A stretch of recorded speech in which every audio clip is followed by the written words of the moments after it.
mempresentasikan hasil kerja kelompok kami mengenai sistem manajemen operasi. Sebelum lanjut ke materinya, saya Maulana Rizal sebagai moderator.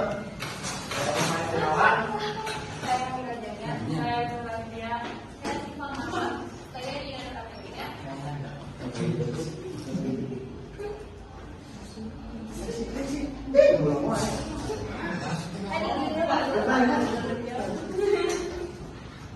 Nah, materi ini akan disampaikan oleh saudari Tia. Selanjutnya akan disampaikan oleh saudari Tia. Pertama yaitu definisi sistem manajemen operasional.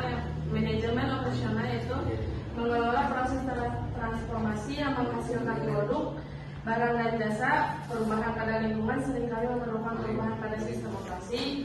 Lalu proses transformasi mengubah input yaitu material, energi, tenaga kerja, modal, dan informasi menjadi output yaitu barang dan jasa yang dapat dilakukan melalui operasional manajemen sistem. Selain itu, definisi manajemen operasi menurut para ahli yaitu suatu bentuk pengelolaan yang menyeluruh dan optimal pada sebuah masalah tenaga kerja, barang, mesin, peralatan, bahan baku atau produk apapun yang bisa dijadikan sebuah barang atau jasa yang dapat diperjualbelikan. Materi selanjutnya akan dibawakan oleh Bima. Nah, untuk sistem manajemen operasi di sini meliputi perubahan isi.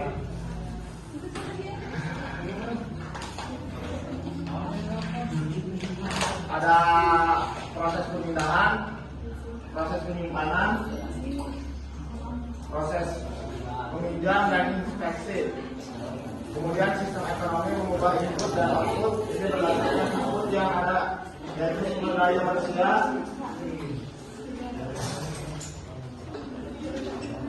manajer, mesin, alat, bahan baku, bahan pembantu, energi, pembangunan, tanah, dan informasi proses operasi menghasilkan output berupa barang dan jasa.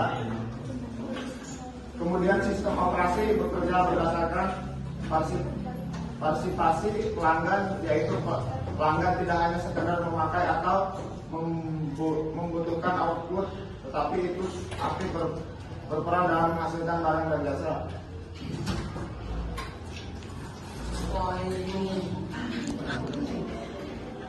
Kemudian sistem operasi bekerja berdasarkan partisipasi pelanggan, yaitu pelanggan tidak hanya sekedar memakai atau menggunakan output, tetapi juga ikut aktif berperan dalam menghasilkan barang dan jasa. Kemudian untuk pengertian umpan balik dan umpan terdepan, yaitu umpan balik adalah informasi mengenai keadaan proses dan hasil operasi. Dapat dicontohkan setelah sebuah model motor dihasilkan, diketahui kelemahan sistem pencapaiannya. Sedangkan umpan balik adalah informasi mengenai keadaan proses dan hasil operasi.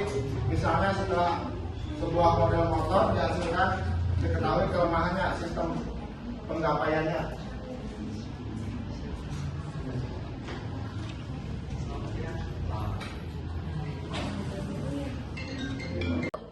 Selanjutnya akan dibawakan oleh saudari Siva.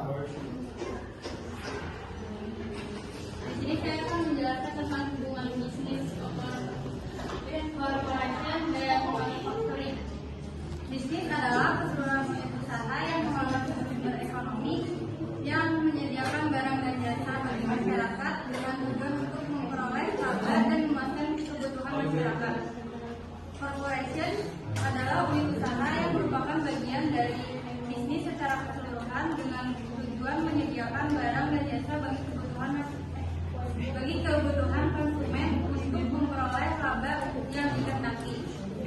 Manufacturing adalah unit terkecil dari corporation yang memproduksi barang dan jasa untuk memenuhi kebutuhan konsumen, dan juga unit usaha yang mentransportasikan input menjadi output yang dikehendaki.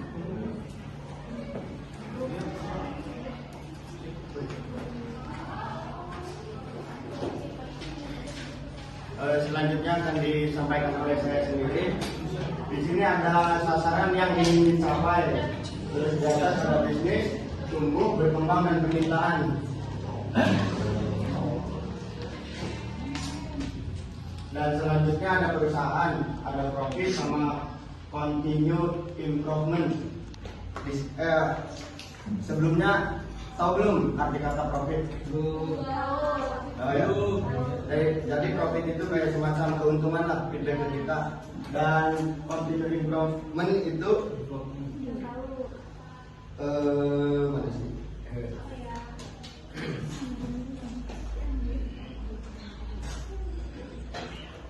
Adalah proses melakukan suatu perubahan tanpa harus dengan persetujuan dan ikut campur manajemen. Jadi di sini sebagai karyawan bebas melakukan apapun, tapi tanpa adanya ikut campur tangan dari semua manajemen tersebut. Selanjutnya ada manufacturing, yaitu produksi optimal sama min cost and resiko. Bentar.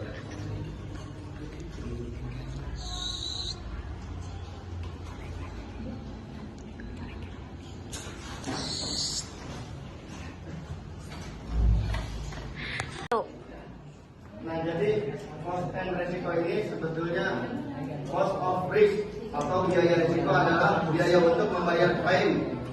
Besarnya adalah senilai ganti rugi yang diberikan jika suatu klaim itu terjadi. Dan selanjutnya akan dibawakan oleh saudari Abila.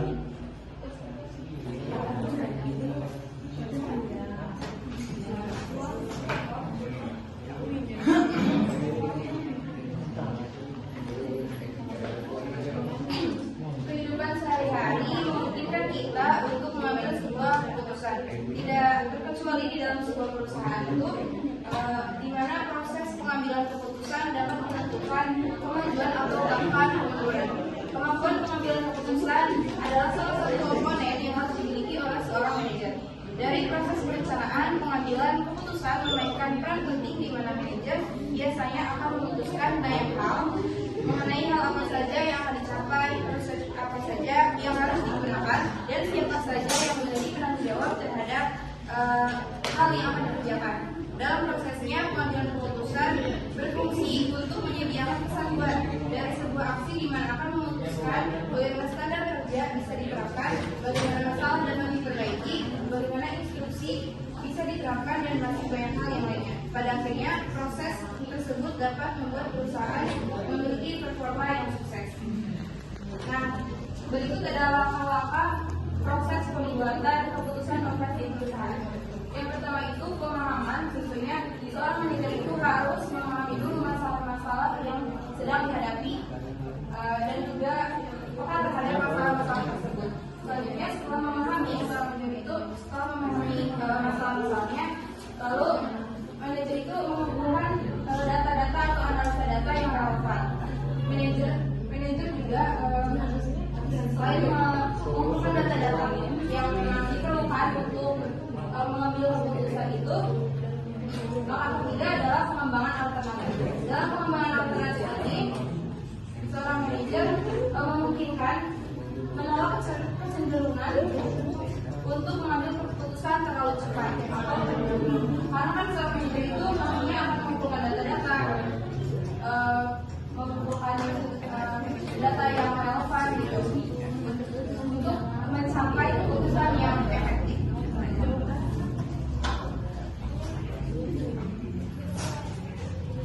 Dan selanjutnya akan dibawakan oleh saudari Dina.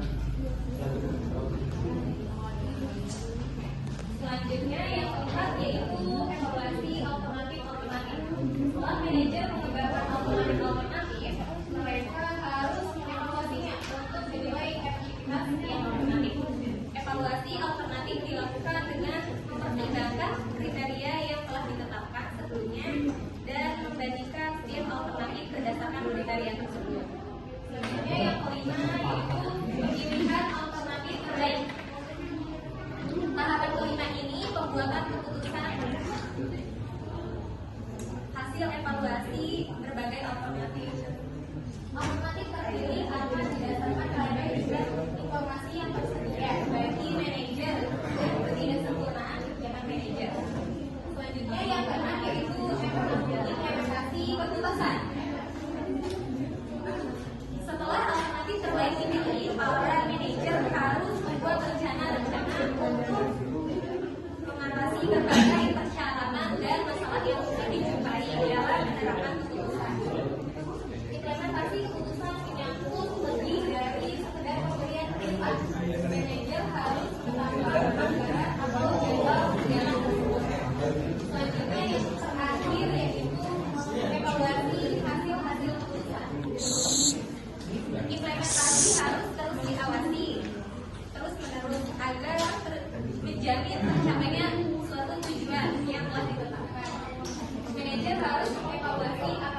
Sekian dari kelompok kami. Selanjutnya akan ada sesi tanya jawab. Satu kelompok, satu pertanyaan ya. Sampai dulu. Ya. Sebelumnya pertama saya dari kelompok 6. Ini ada sekitar 100 pertanyaan dari kelompok saya. Sebenarnya ada beberapa, tapi ya langsung aja. Apa yang menjadi tren terbaru dalam inovasi manufaktur? Pak nyeri. Pak saya mau kasih. Terima kasih. Katanya kena teri di tunate. Kan dilakukan. Nyantulah pertanyaan dari tamat. Kan dilakukan. Saya Nova Yanti dari kelompok 5 ingin bertanya. Kan dalam bisnis itu harus melakukan keunggulan kompetitif. Nah, bagaimana menciptakan strategi meraih keunggulan kompetitif dalam manajemen operasi? Saya perwakilan dari kelompok 1. Bagaimana sih bisa disebut sukses atau bisa disebut apa ya, bisa disebut berhasil jika langkah 4 ini merealisasikan langkah-langkah proses pembuatan keputusan operasi. Kalau kan ini langkah-langkah pembuatan operasi itu ada 1, 2, 3, 4. Nah, gimana kalau ada kendala langkah-langkah tersebut tidak berhasil direalisasikan? Jadi sudah ini. Oh, nanti. Dah. Dah, terima kasih. Saya akan menjawab pertanyaan dari Singgi kelompok 1.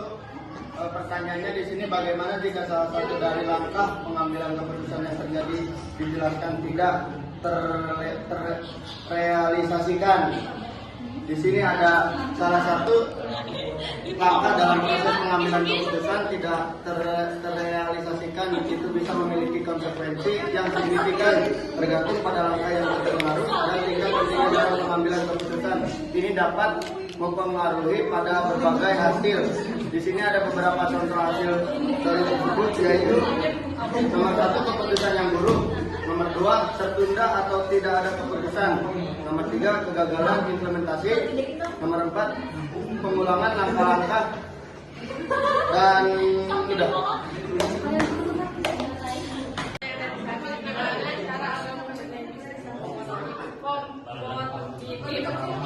Yang pertama yaitu tinjauan kekuatan diri Anda. Yang kedua yaitu kurangi biaya, dan pengurangan biaya itu merupakan strategi supaya bisnis kita menjadi kompetitif. Yang ketiga yaitu berfokus pada layanan. Yang keempat berfokus pada kualitas produk dan layanan agar bisa bersaing. Jadi kita harus memperhatikan kualitas dan produk yang dibuat. Yang kelima yaitu bedakan produk dan layanan Anda. Yang keenam jalin kerjasama dengan perusahaan lain. Terima kasih. Mengapa sistem operasi dianggap sebagai bagian terpenting dalam suatu perusahaan? Karena berperan sebagai fondasi atau inti dari teknologi informasi dan infrastruktur komputasi yang mendukung operasi bisnis. Ada beberapa alasan mengapa sistem operasi sangat penting meliputi perusahaan. Yang pertama adalah pengelolaan sumber daya, kedua ada akses aplikasi, ada keamanan, tempat, ada sistem dan keterampilan. Kelima ada manajemen tugas, dan terakhir ada kompatibilitas perangkat lunak. Jawab tadi pertanyaan dari Anda. Pertanyaannya itu adalah pada outlet makanan siap saji dan bisa.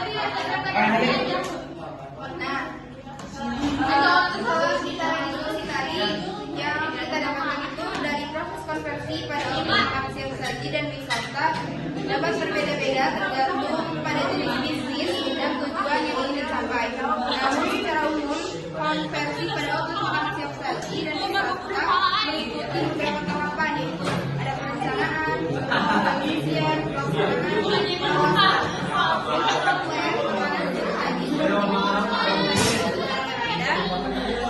konversi dapat dilakukan dengan mengubah menu atau menambahkan menu. Terus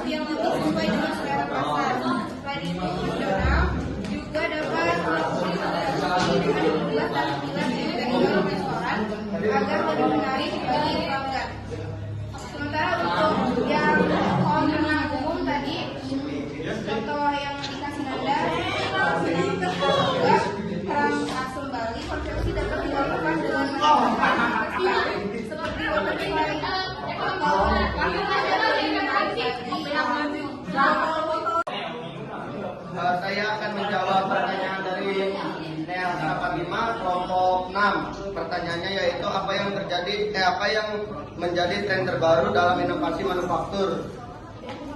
Di sini ada 10 tren terbaru di bidang manufaktur untuk tahun 2023. Yang pertama, berlanjutnya kebangkitan pabrik-pabrik pintar. Yang kedua, peningkatan fokus pada keberlanjutan dan netralitas karbon. Yang ketiga, kecerdasan buatan dan proses virtual.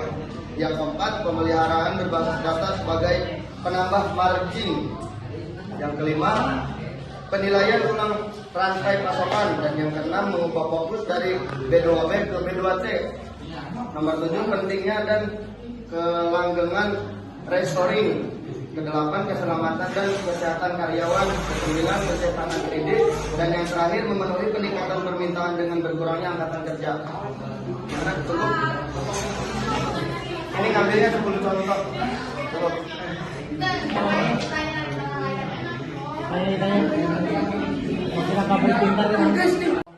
Terima kasih kepada teman-teman yang sudah meluangkan waktunya. Terima kasih juga kepada teman-teman yang sudah bertanya. Mohon maaf bila ada